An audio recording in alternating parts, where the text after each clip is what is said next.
All right. Hey, everybody. We're going to go over the lectures for Module 3. Just a quick reminder that in the last one, in that optional and tests, it does explain some of the things that are due and where you can find instructions for them. So if you're having any issues or any need for more instruction or more clarity on the assignments, please make sure to see those lectures as well. We're going to go over becoming a gendered body, doing gender, determining gender, what it means to be a gendered me, yearning for lightness, and then again, that optionals task. And again, we will break that up into each one so that it makes it easy. Sorry, my kids decided to come in. And so we are going to go ahead and get started. Let me go ahead and share my screen. Again, this is another example of a presentation that you can do with that software. The software is free. And this is one of the free templates that you can use. And so let's go ahead and start. Whoa, not what I was trying to do. Hold on, go back. Let me try this again. Technical difficulties, right?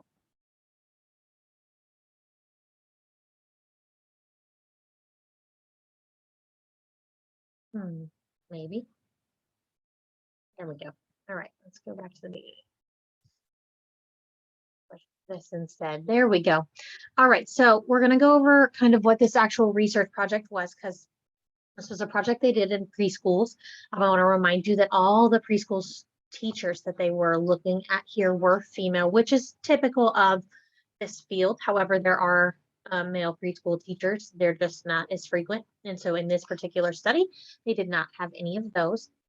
And we're going to talk about how, we're going to talk about some of the findings they had, and then we're going to really get into where we learn our social aspects, how we learn how to be a human in our social context, and what exactly it is we're learning, right? Okay, so, and that will be just kind of a refresher course of some of the things you might have learned in intro. So we're going to talk about, I want to define hidden curriculum. Hidden curriculum is this idea that when you are in schools or in academic spaces, or really in most job settings too, there is this hidden agenda, this hidden curriculum that happens that teaches you other things. So you may be in a science class, right?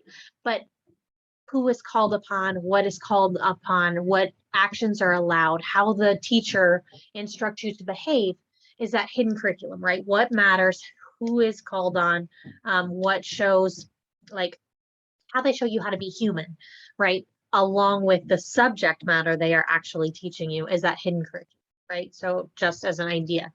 And when we talk about it as part of this control, we're also talking about it with very young bodies, and that hidden curriculum with young bodies is very much teaching them that social control aspect, that this is your authority figure, this is how you listen to that authority figure. If you don't, there are consequences.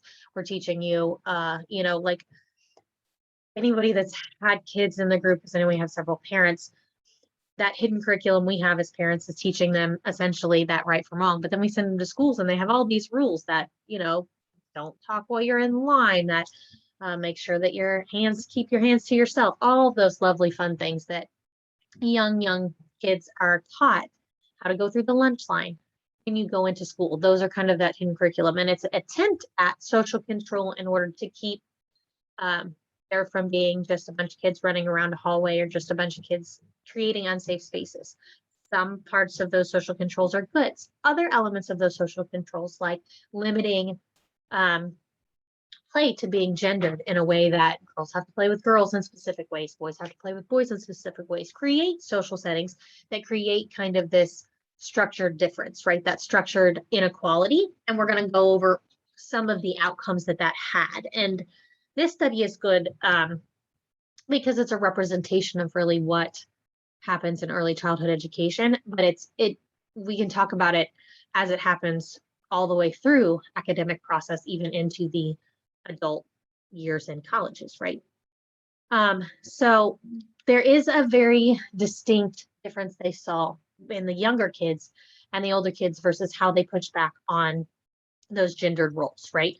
So when you had the 3-year-olds versus the 5-year-olds, the 3-year-olds were more inapt to want to do gendered play that was different than the gendered play that was ascribed to them or taught to them, or they'd push back a little more with their pretend play or what have you. As they started to age, you could see that some of that, based on this hidden curriculum, based on the social control, starts to like be trained out of them to an extent, and or their resistance becomes more intact, more part of like who they are or what they wanted to be, right? So just as you read that, kind of look at how the difference is between, and some of the things that the author brings out about the differences between 3-year-olds as they're first starting to get really into these kind of preschool settings, and the differences between those and the 5-year-olds who have been in this social setting in a particular way for a longer period of time. And notice that those differences kind of reinforce what we've been saying about the differences between this inherent gendered capacity for each of us and this inherent way we act as a gendered body versus what we are socially trained, and the consequences and how those consequences end up mandating that we conform to these rules. So that and you see that as the kids age, right? The more consequences they've gotten, the more conforming that they've had to do to how we have taught them how to do gender, the more likely they are to fall into those roles, because they don't want the consequences. They don't want those social sanctions, right? And so that's part of this that I think is really important. And again, I do want to reiterate, children's resisted this, consistently resisted that, those notions of, well, I can't play house, or as a boy, I can't play with the dolls, or as a girl, I can't go be rough and tumble and tackle people. Like, you know what I mean? Like there's resistance, right? There's consistently resistance. And anybody that has worked with young kids knows that those spirits and those personalities in kids can't be gendered exclusively, right? I worked in early childhood education for almost a decade prior to going back to school to work with the older young, like the older adults, and teach you guys. And there's I could tell you a million stories about how many classrooms I had where some of the girls were the loudest, some of the young kids, like most of the young kids, if you didn't mandate that they played, because I worked with really, really young ones, I worked with under threes. But if you didn't mandate that they played with other kids of their sex, then they weren't going to. Why? Because they're kids. They're going to play with whoever's doing the thing that they want to do, or they're going to fight with that kid over the thing that they want to do. Right? Like that's just part of it. Like if you have brothers and sisters, the younger they are, you notice that the sisters and brothers entangle and play more together. Why? Because that's who they have. That's who they have as a playmate. They're going to play with whoever they have as a playmate, rather than go find some gendered person that may not be available to them. They're kids. They're going to learn how to play with each other and play together when they're taught that that's acceptable. When you start teaching them that it's not, they're going to learn to play separately, and they're going to continue to play separately because that social control aspect has been a part of it. And so I do want to talk real quick about the 5 main things that they found differences in. And that was dressing up. So playing dress up, what the girls were allowed to play dress up in, what the boys were allowed to play dress up in, and why those things were not crossed as much. That you notice that the crossing of boys being allowed to dress up in the more female rolled dress up clothes were socially sanctioned at a higher level than some of the girls maybe dressing up as a firefighter or something like that. On the same token, they also in this section talk about what they come to school dressed in. So the restriction of having to wear a dress and tights but not show their underwear, so they can't restricts their movement for the young girls. My kids, if they wear dresses, have to wear shorts underneath, because I want you to climb things, I want you to do things. But it is interesting to see that, like that, even as a early kid, that it doesn't matter if they tumble in their underwear shows. We still are in that social control element of, you can't show this in this way, mixes with that social element of girls have to be dressed in this particular fashion by their parents, and then they come to school and that impedes their ability to do maybe some of the things that they wanted to do. On the flip side, you notice too that there is less concern about how messy the boys' clothes get or what activities they can do in them. It's just far less restricting. So thinking about not just dressing up, but also what they're dressed in as an impact in their educational process. And so they were talking about those. They talked about the relaxed versus formal behaviors. How often were girls constructed to make sure that in circle time they were absolutely sitting and doing exactly what they were told, but the boys had a little more leniency because boys will be boys kind of right? Like, well, boys are just more energetic. That is A, not true. Um, not true at all. B, as somebody who's worked in that for a long period of time, I can tell you that all kids have all the energy. It's just about how you teach them to control or not control that energy, right? Or in what spaces they're allowed to just utilize all that energy. Um, and but there was a very clear messaging sent to the girls that they had to be more formal. Again, this came down to part of those stresses again. You can't go and run and tumble and roll and whatever in those stresses. So to an extent, you had to be more formal. You had to present yourself in a different way. And those abilities to be more lax on the social control elements of these definitely differed by gender, right? Those teachers, and that kind of comes down to that interaction with teachers, um, which is that fourth one. And the second one, or the third one, which is controlling those voices. Girls were not allowed to be as loud, right? They were consistently told to be quiet. They were assumed that, like, the boys were told to be quiet occasionally, but they were told that a lot less. And it was not a follow through with a consequence if they weren't. And I find this interesting as we go into spaces like in future academics, how that impacts what and how girls will end up talking in classrooms as they grow. Now, there are spaces where that is okay, but there's a lot of social spaces still that we have created this place where girls have to control their voice, have to control what they say, who they say, how they say, in ways that boys do not have to. And that's consistent, right? And that's something that was taught to these young kids, and it's something that's interesting that it still holds. It's interesting that this was done in 1998, and I guarantee you, if you went into a classroom now, you would find very similar situations. Um, they also talked about physical instruction regarding bodies. So the ways in which, and this also got into some of the concerning things, right? The concerning things like teachers pulling up the dress to check underneath, like to check if they were wet or if they needed to go potty or if they had an accident or what have you. But like that disregard for personal autonomy where no one's going around grabbing the little boys or pulling down their pants or what have you in similar ways. Like there was very clear messaging that their body was very much not their own and can be controlled in a very different way than the physical bodies of boys, right? On top of that, it was very clear that there was not a lot of follow through with the instruction, not as much follow through with that instruction for little boys as there was for little girls. Yet little boys got more positive and negative feedback from the teachers comparatively. So they got more interaction from the teachers just in general, whether it be the sweetness or what have you, because of the ways that they controlled their bodies, because of the ways that they controlled what they did, because it was very much told that the girls had to conform in these ways. When they did, that was great, but they got less of the instruction, less of the physical contact, less of the affirming when they did things right than the boys did, because that was just a different expectation, right? And so that's very interesting to look at how not only were the boy, like, yes, the boys technically got more consequences or got talked to more, but they also got more of the affection. They got more of the more of the contact with that caregiver and the girls got, because the girls were expected to conform in a very different way. So it's an interesting dynamic that was created there. And I think that is highlighted really well in this. And then the last thing that they talked about was that physical interactions among children. So very much the difference between the younger kids and the older kids. We kind of touched on this earlier. How they interacted, right? How they were allowed to interact. Boys, they were allowed to wrestle. They were allowed to be tough. They were allowed to hit each other, each other. It was allowed in a, like, while that may have been corrected, is still allowed in a different way than if the girls would do it. And it was very much gender segregated in a way that girls were supposed to play with girls, boys were supposed to play with boys. They had different activities. Those activities had different levels of physicalities, all of these capacities, right?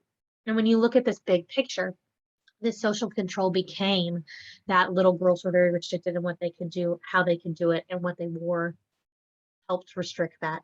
The instruction helped restrict that.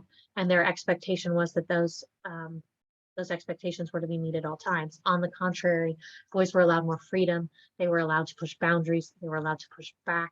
They were allowed to not follow rules in a way that girls were just not. And it created a space of inequality and even difference in the classroom. And it's helped. And because you're doing it at such a young age, it helps mold and shape how those academic processes are going to happen as they grow. So,